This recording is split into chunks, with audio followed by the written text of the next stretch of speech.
because onye ọla dị wise uche akpakọrọ ọnụ onye ọla dị wise uche akpakọrọ ọnụ enweghị ike isi na ya pụta ozugbo gaa mewe live video eziokwu m chai ebe aka nlesi mmadụ wee fụ mmadụ mmadụ n'ụwa ọgbọgbago nwoke ya ka o koo ụlọ wee gbara agụ sometimes you got to go ya egwu ndị Aba anything you achieve go maka ọ dị easy. Hello guys, this is Zion Blood TV. Yes, so I would like you to watch this video to the end. Hear from the horse's mouth, the man that arrested Mathias Ezeaku. Zion is his name. Afayabo Zion. Hear from his mouth. He has decided to break silence. So guys, hear and share this video, like and share to the end. Bikonu aka evangelist Chukwuebuka no Sobia Drokwana the arrest. He's even pleading. Guys, watch this video and hear from Zion himself. Thank you. Illiterate jọrọ njọ. Ama m na aga school mara uche m na-arụ ọrụ. Ọ mapụ ozugbo je declare ya non-desire na-achụgharị ya. When they say na ezi ọ masị saa ya esetụkwa ya ọ ije kpụta onwe ya n'aja.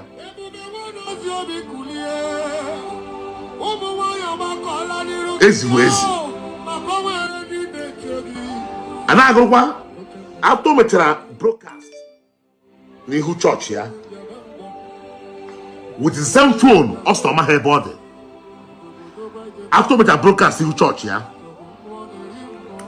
ijesi na trafik na mkpọ junction trafik ndị na-agara onwe ha ibido efe aka kwenye na-aza local government chairman ịmapụtala okwu roof na Bible say in anything you are getting try to get wisdom. Wisdom amaka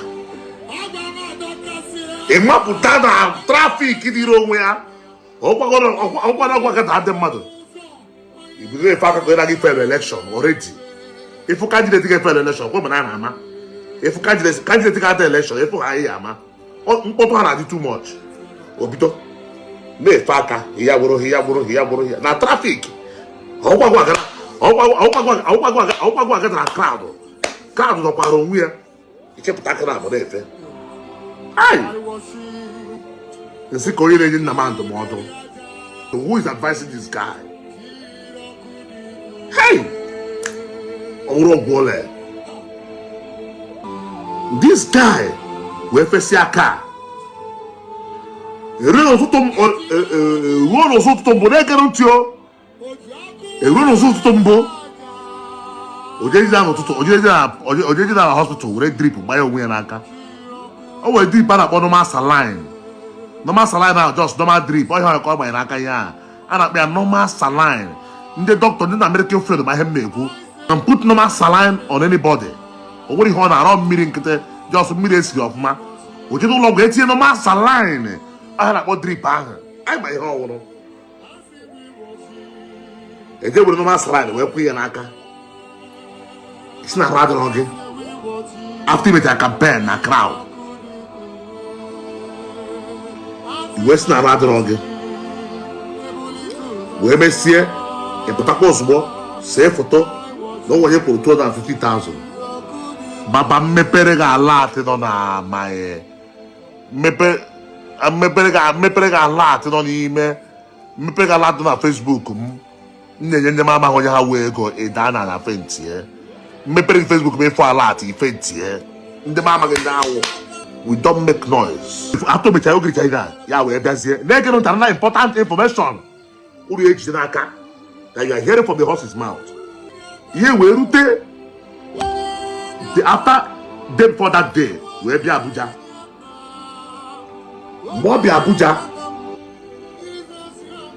Omagina eba kapa uno better uno we eba better first headquarters Abuja. Ega mana car park di iche. The station di iche. Mana office divide the car park na the station. Omagina car park ahụ no. Immediately with the information no bego. Immediately with the information no bego na car park. We send there about 15 to 20 policemen, not a mufti, and I'm on it here. Can I movement here? We funa na moto buhabia na Honda ahu buhabia. Honda black car, Honda car.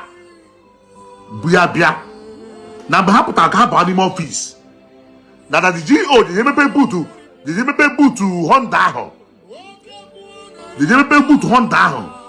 Mepe side ebe ha na to mataya, spare tire. We were phone ata we woni mebe ahu. Dey get on te. We were phone ata ha na chacho. We wo bagaji mebe ahu. O mara na afia.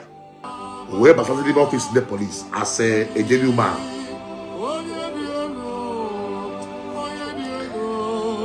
The man in my interview who the CP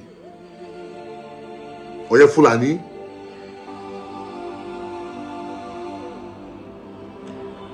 we draw koje wotere message koje wotere information more case and say no more. I think ojo osojo la mo we introduce one of the biggest lawyer in Nigeria or a son called the DG how ya the G of the DIG Jakabo Nayaka or a son Nigerian at go and verify eche log kwada eche log babo kwada Ogo aje take him ire property me alo copy am me Ogo aje take him ire ulom urana manken kara aru manken uta arucha ma ozom na arum chori ibi edim kara aru oje take him ire halfway damages case I'll do it aputagom ewe juma ya ajuju we ko onye mbo nsabiko no mo na yo na nna ikwu a oda GO ana makoka nna ikwu maka oda GO ko we enwe m ụka nsabiko ha jikwara m nna ikwu a ihe my father me ya every day where my father nataka every day where my father nataka chinchin okpopte my father na katom na konkom onata kakokorom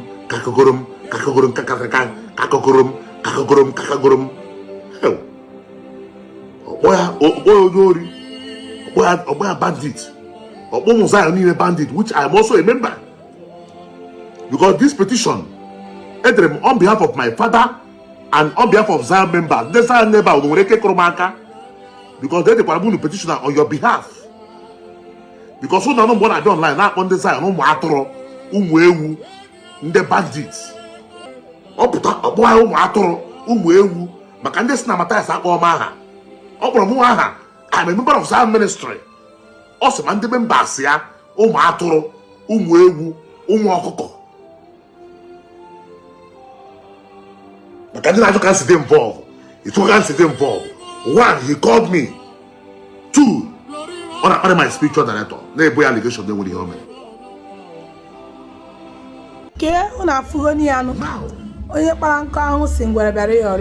Share this video, let it go viral. Share it and tag people that are supposed to be tagged on this video, okay? Share it and keep on listening. Watch the video to the end.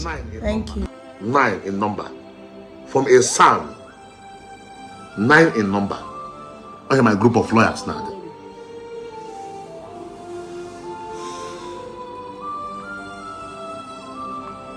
Ngwekucha. Awasi akwunu no kuna dia mma no no. Ama ekwu okwu. Nkwu nke ahụ my point. Me wepụ ọnụ m ga-ekọrọzie gaba. Kanụla no. Obi abịa. Obu kanụla abịa. CP went to a send and keep the cover laka. Oh, get him there. Osna rather ya. CP said, "Can you go rather again?" Even for a plan, maybe the faka. Yagoro. Want to show them, forget me, my address, don't look again. Want to show them, forget me, traffic. Nekele, This was exactly what the man told him. I'm saying what he said. The man said, "Up at traffic. Chip attack and killing where you kill area."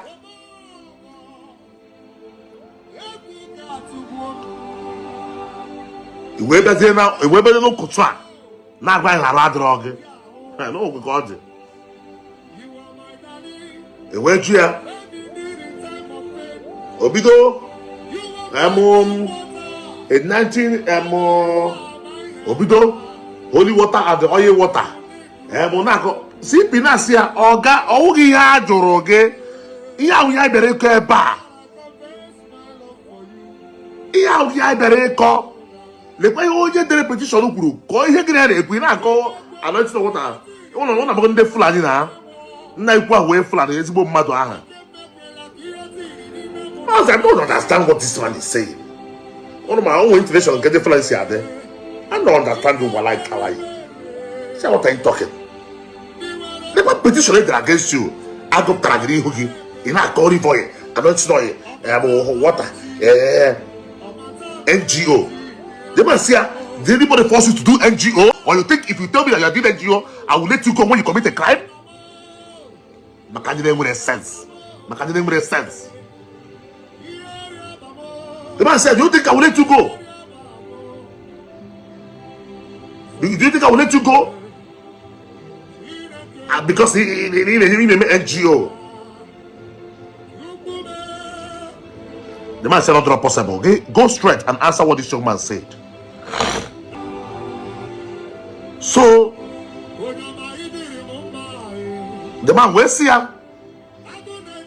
Respond to what he's saying. Stop talking nonsense. And once the man, no way the man of God don't no way the man of God don't want on the Nugu. Yeah, no problem. Now when he was you're not more you're not more prophet. Oh, he was referring to me now. His spiritual director. Or not way Kobe. All of that way his spiritual director. No way one man on the Nugu. And I was one man of God. I knew he was referring to Reverend Father Ezeaku Baka. Now you with a big fish.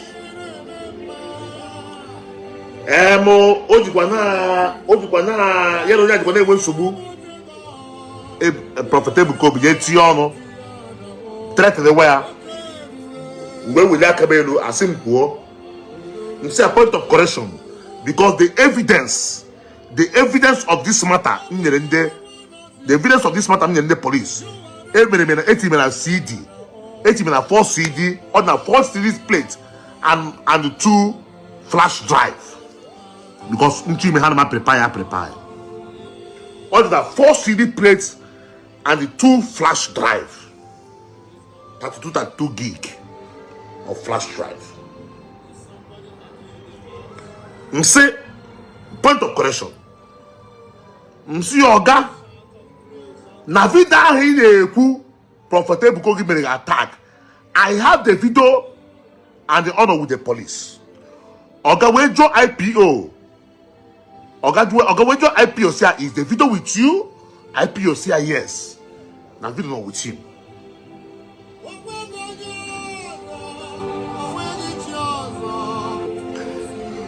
So Oga Wesia now this particular video all the guna Profitable Kobe man to attack him. More us not up at Mbaka. The video is it also with you? The IPO way Yoruba. The IPO way still yes. That the video with him, but not with one language. As for the video not what I so that he will encourage me. Can may interpret. Apart from that language, no what Nandozo I will insult. Nandozo will get Parisla Oye Torogato. No worry home. But no one particular adage. As for the video he Kobe Soro. Profitable Kobe Soro. And what is that adage? Wona Profitable Kobe say now that video one zari juafo of Warachia Kokpo. Wejo the commissioner of police where see na yugu jukodi Mathias Ezeaku n'ilua Kobe to na vida or we call the ihe ahụ or abuse word ihe ahụ ụmụnna n'ime Chineke nna, ụmụnna n'ime Zion Prayer Movement Outreach, ụmụnna n'ime Nigeria, ụmụnna ndị Igbo, biko ka nna ajụ unu, nwanzariju afọ ọfọrọ chi ya ka ọkpọ ọwa ịkpọ iyi, is it a threatening word? Mgbe si IPO, mgbe si CP ma interview, ya chere ka nkọwara ihe a mere. N'ihe a na-ewu na obere nwa rijuo afọ ọ jee bawa okenye ọgụ n'oke nri na-eme obere nwa ịba okenye ọgụ. In other words, CP wee jụọ ya okwu a o menyere ihe a, wee sị yes. CP wee sị ya, how is it now a threat? How did Ebuka be threatening you? Onye CP jụrụ ya. Obidokwa again, olive oil. Amamma gbara ara olive oil. Amamma gbara ara holy water. Amamma gbara ara NGO. Amamma gbara oh.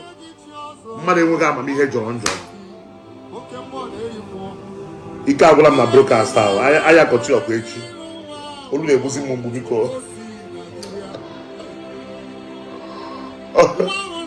Olu na-egbuzi m mgbu. So, okwu a ka a na-ekwu, na-egere ntị, the CP wee wepụta ọnụ wee sị ya, you are a chameleon. Ọ dị ma gwara ya n'iru ụlọ ya, you are a chameleon. N'ebe ụlọ nwere ike ijicha ihe 2 days ebe a hapụghị, ekekwa atụwaghị atụ na Anambra State. You are a chameleon. Iwe a chameleon. That was what this man said. N'iwe ogumagala n'iru ya mgbe ekwuchara okwu a, the man asị ya, where is that phone? Anyị bara police ọgụ dọkasị akwa police. Water boys gị akwa police ihe. Are you aware? Or see yes, not they aware. That is because not his first time. Akonde buru battery ha. Akonde buru battery ha. No, makanya first time you police be may arrest. You know, so first time you police. So imagine a law against Madeba police or the body heading Panako. Deep Patuagro one hime. Deep Pabotes are 2 women. Deep Pawood West Side Chief. The follow that corner now, no, at the 1st century. So the man no who go, no, the who Marity police here, or Maho. So also home NGO, holy water. I don't know it. NGO, holy water. I don't know it. NGO, holy so I'm not Nabikono. You're using Uziara. The word to a phone now. Phone I woman anymore. Number one. No one be kidnapped 1 year okay. We kidnapped Kaya was sometime last year. But you can't kidnap it. The police was a point of correction. I was there. I was the one who came to meet you. No one able to be able to take. I tell you with that can't I able to away no paper and back at the jebe, which is true. I know you could be for the phone again. Of police, where will I kill you? What I will say again. Where will I kill Ezeaku? Or say, I saw this man in the car park hiding 3 phones in the boot. What is this man hiding in this phone? Nobody want to talk about it. Look at what is happening in the southeast. Amara ebe ihe na-eme n'isi eme. Amara ebe ihe na-eme n'isi eme. This man, where say, I saw him hiding 3 phones in his boots before coming up. When I hear the moment I lose the dog, when I come out the police, they get igba ha dị ozi ya. Achịkọrọ m igba ahụ.